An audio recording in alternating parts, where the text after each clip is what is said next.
Nah, selanjutnya kita ada pertanyaan dari Bu Yuningsih Veronica dari Greenpeace Indonesia. Jika ada tunjangan yang besarannya tiap bulan sama, pertama diberikan selama 3 bulan, tapi terus diperpanjang menjadi 6 bulan atau 1 tahun, ini masuknya ke tunjangan tetap atau tidak tetap, Pak? Oke, terima kasih atas pertanyaannya. Kita harus tahu dulu terminologi daripada tunjangan tetap dan tunjangan tidak tetap. Apapun bentuknya atau namanya, disebut dengan tunjangan tetap berarti tiap bulan sama nilainya. Tunjangan tidak tetap berarti nilainya tidak sama. Jadi menjawab pertanyaan daripada Ibu tadi adalah sepanjang nilainya tetap dan tidak mengalami kenaikan turun naik setiap bulannya, itu masuk kategori tunjangan tetap. Tapi kalau misalkan dalam setiap bulan turun naik, contoh misalkan tunjangan pulsa, ya kan pasti berbeda-beda tuh. Nah, itu tunjangan tidak tetap.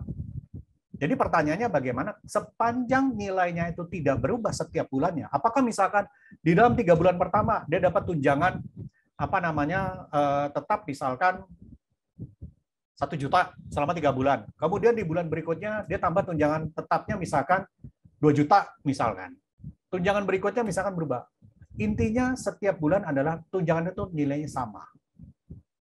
Kalau misalkan terjadi perubahan, itu tergantung dari internal regulasi, ya, tergantung daripada internal peraturan perusahaan. Bagaimana cara mereka mendefinisikan daripada tunjangan tetap itu.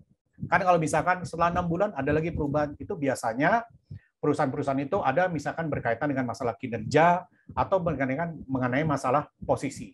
Jadi seperti itu. Sepanjang nilainya tidak berubah dan itu tetap, itu disebut dengan tunjangan tetap.